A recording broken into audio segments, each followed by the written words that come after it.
Hello. Hello, good afternoon. Good afternoon. Manisha बात कर रही हूँ एचडीएफसी बैंक के बिहाफ से।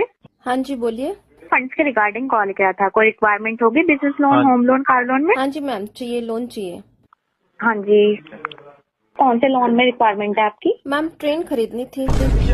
हाँ जी, ट्रेन खरीदनी थी मैम। ट्रेन खरीदनी थी। हाँ जी।